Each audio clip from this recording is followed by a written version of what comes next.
आप देख रहे हैं वर्ल्ड्स पर्सनालिटीज। अगर आपको हमारी वीडियोस पसंद आए तो इन्हें ज़्यादा से ज़्यादा लाइक्स करें और चैनल को सब्सक्राइब करें। मिलन 1946 में रिलीज हुई। मिलन के प्रोड्यूसर बम्बई टॉकीज। मिलन के डायरेक्टर नितिन बोस। मिलन के म्यूजिक डायरेक्टर अनिल विश्वास। फिल्म मिलन के अहम कास्ट में शामिल हैं दिलीप कुमार, मीरा मिश्रा, राजना पहाड़ी, सैनियाल और मोनी चटर्जी। मेरी एक इल्तिजा है तुम मुझ पर विश्वास रखना। मैं ईश्वर की सौगंध खाकर कहता हूँ तुम्हें कभी धोखा नहीं दूंगा। वो दरवाजे के पास खड़ा है, एक नौजवान जो रिवायती बंगाली लिबास पहनता है। अपनी चाल और गुफ्तार से बेहद मुहज़्ज़िब दिखाई देता है। इसके बात करने का ढंग बहुत पुरकशिश है। इसके ख्यालात से नई रोशनी की झलक नजर आती है। इसकी आवाज़ में धीमापन है। इसके लहजे में मोहब्बत है। इसकी नज़रों में हया है। इसके चेहरे पर बेचैनी के आसार हैं। इसके दिल में तड़प है और इसके दिमाग में बहुत से सवालात हैं। वो दरवाजे के पास खड़ा है। वो हल्का सा आगे की तरफ झुकता है। इसके बाएं हाथ की उंगली लरसते हुए इस लड़की की तरफ उठती है जिससे वो मोहब्बत करता है। वो कहता है मेरी एक इल्तिजा है। इसका सारा वजूद इल्तिजा कर रहा है। ये कौन आदमी है? ये कैसा नौजवान है? इसने तो सबको हैरान कर दिया। कैसी गहरी सियाह आंखें, कमान की तरह खिंची हुई घनी भौहें, मूंछों पर बारीक बारीक बाल ना हो तो जवानी से एक कदम पीछे नजर आए। कुशादा पेशानी, बाल घनेरे, चेहरे पर कहीं कहीं ये तासुर उभरता है कि अभी वक्त ने पूरा रंग नहीं भरा। अभी होठों के करीब कोई चीज नामुकम्मिल है। लेकिन इसके वजूद का एहसास कितना शदीद, कितना गहरा और कितना मुकम्मिल है। वो जहाँ कदम रखता है इस मुकाम पर इस लम्हे को अपने वजूद में समेट लेता है। इसका वजूद टाइम एंड स्पेस को अपनी गिरफ्त में ले लेता है। ये खामोश रहता है। अपने मौजूद होने का ऐलान खामोशी से करता है और अपने मौजूद होने को गैर मौजूद बनाते हुए अपने वजूद का लम्हे के साथ बड़ा गहरा रिश्ता कायम कर लेता है। वो अपने आप को गैर अहम बनाते हुए बेहद अहम बना रहा होता है। वो पीछे पीछे रहकर बहुत आगे आगे निकल जाने की कोशिश कर रहा होता है। वो किसी की तरफ देखता भी नहीं। वो पूरी तरह इस हकीकत से आगाह है कि जो किसी की तरफ ना देखे इसकी तरफ देखने का तजस्सुस बढ़ जाता है। अभी जिस सीन की बात कर रहे हैं इसमें एक नौजवान का पूरा वजूद कुछ कहना चाहता है। कभी उंगली के इशारे से, कभी चेहरे के तासुर से, कभी आवाज़ के साए से। वो ये विश्वास दिला देना चाहता है कि इसको गलत ना समझा जाए।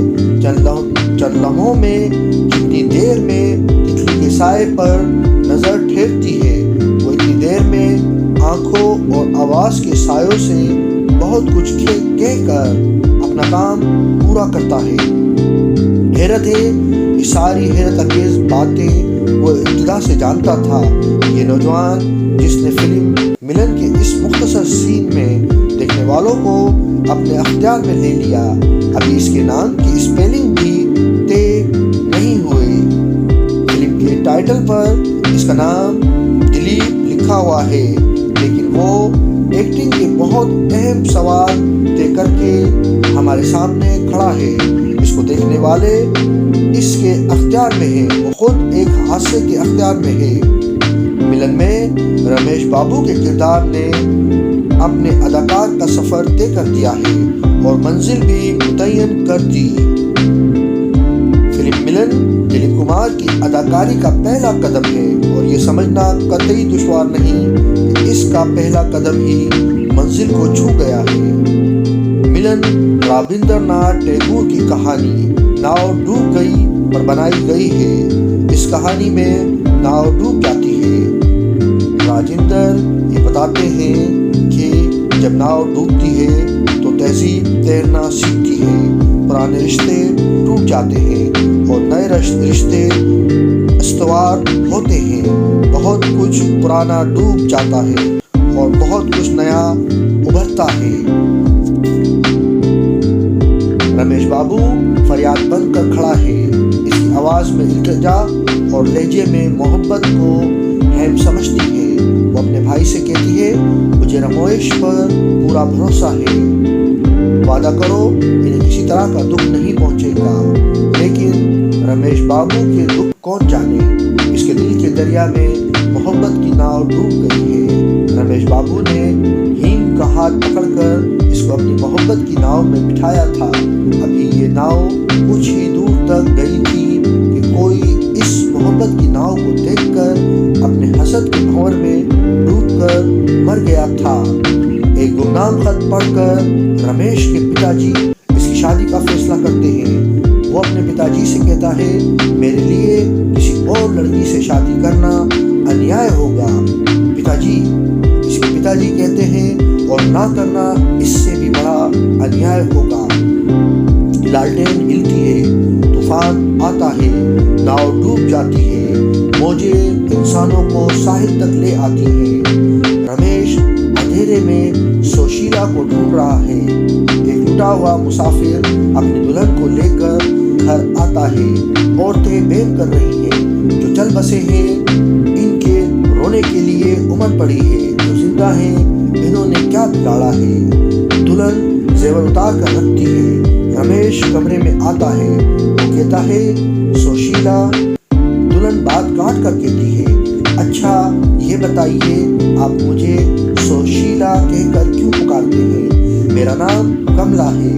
आप समझते हैं नाम बदलने के साथ मेरे नाम की रेखाएं भी बदल जाएंगी। रमेश की जिंदगी की नाव हचकोला खाती है।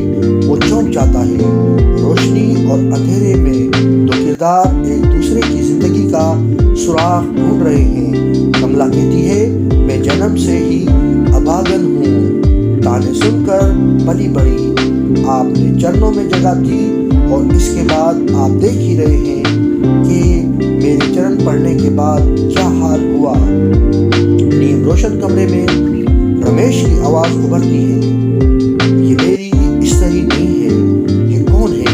इसका पति कौन है? कहाँ है? रमेश धोबी घाट के पटरजी के नाम खत लिखता है। कमला के पति को खबर देना चाहता है। रमेश की जिंदगी नाव अब हालात की मौजों में बह रही है। हालात की हवा इसको जिधर चाहती है ले जाती है। इसके पिताजी ने कहा था, शादी ना करना अन्याय होगा। रमेश ने पिताजी के कहने पर शादी की और भरी बारात की नाव दरिया में डूब गई। वो शहर में हेम से शादी का वादा करके आया था। इसके पिताजी ने अपने दोस्त की बेटी सुशीला से इसकी शादी कर दी और तकदीर ने इसको कमला के सामने लाकर खड़ा कर दिया। एक रमेश बाबू और कितने दुख। दिलीप कुमार ने आगे बढ़कर सारे दुख अपनी झोली में डालकर रमेश बाबू के दिल का बोझ हल्का कर दिया। रमेश का कमला से रिश्ता एक ऐसे इंसानी ड्रामे को पेश कर रहा है जिसमें सबसे बड़ा खतरा ही इंसानी रिश्तों की पामाली का होता है। रमेश अपनी इंसानियत को मजबूती से थाम कर खड़ा था। रमेश बाबू शहर चला आता है। रमेश बाबू आज बड़ी मुद्दत के बाद शहर के इस घर में आया है। अक्षय बाबू ये राज जानता है कि रमेश बाबू की शादी हो चुकी है। वो समझता है कि हेम को हासिल करने के लिए मैदान खाली है। अक्षय हेम के भाई को लेकर रमेश के घर आता है। रमेश कमला के साथ बातें कर रहा है। हेम का भाई कहता है, अगर हेम से तुम्हारी शादी का मामला ना होता तो मैं कभी भी ये राज जानने की कोशिश ना करता। रमेश कहता है, मैं सिर्फ इतना कह सकता हूँ कि दुनिया में मेरा किसी से कोई रिश्ता नहीं जो मेरी और हेम की शादी में रुकावट डाले। तुम्हें मेरी बात पर यकीन करना ही होगा। तुम्हारी बीवी कमला को देखकर भी तुम पर यकीन करूं। जोगन और अक्षय चले जाते हैं। हेम का भाई वापस घर पहुंचकर रमेश की शादी के राज को फाश करता है। हेम बेहोश हो जाती है। रमेश बाबू एक तरफ हेम से इल्तिजा करता है तो दूसरी तरफ कमला के सामने फरियाद बनकर खड़ा है। हेम इस पर भरोसा करती है, कमला का भी क्या कसूर है। डॉक्टर पटर्जी काशी जाने की तैयारी कर रहा है। हेम के पिताजी कहते हैं, हम भी पिछम की तरफ जा रहे हैं। कमला एक खत पढ़ती है जो रमेश बाबू ने हेम को हकाइक से आगाह करने के लिए लिखा था, लेकिन पोस्ट नहीं किया था। नाव डूबने के बाद मुझे मालूम हुआ कि कमला मेरी सुशीला नहीं बल्कि किसी और की बीवी है। तब मैंने तलाश करना शुरू किया।